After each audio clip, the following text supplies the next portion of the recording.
Hello. Today we're going to talk about the early signs of autism.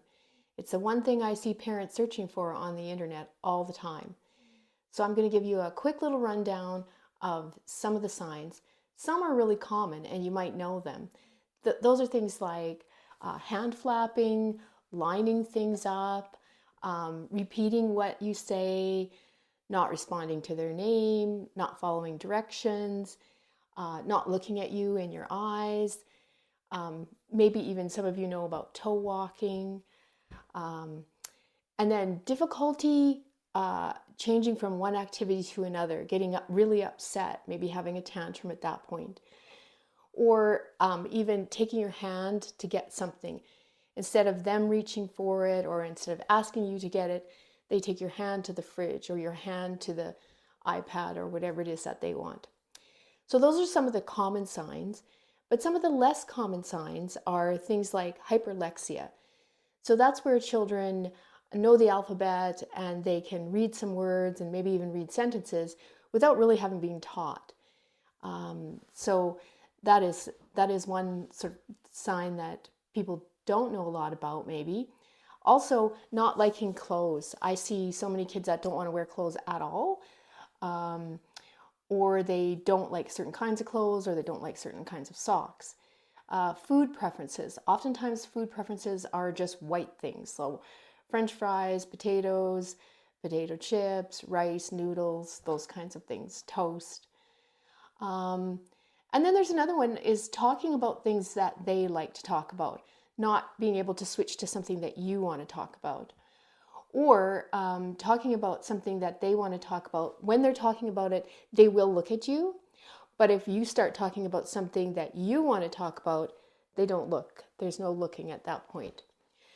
Um, Not following a conversation. So again, sticking to one thing on the topic, one topic that they like, trains or whatever it happens to be, and not being able to follow the conversation. Not recognizing danger is a big one. Running out into traffic, running away, having different sleep patterns, waking in the middle of the night, sleeping during the day, um, and then sort of not coming up and showing you something and looking at you to be engaged with that thing. Lots of times kids will show you something but not release it and share it, but they do want you to talk about it and engage with it with them. But children with autism often do not. They just want to play with the object by themselves. And so then that leads into not giving and sharing. So those are a few things. I mean, it's not a comprehensive list, but if your child has any of those symptoms, and I would say for sure if they have 3 or more of those symptoms, you should get them checked out.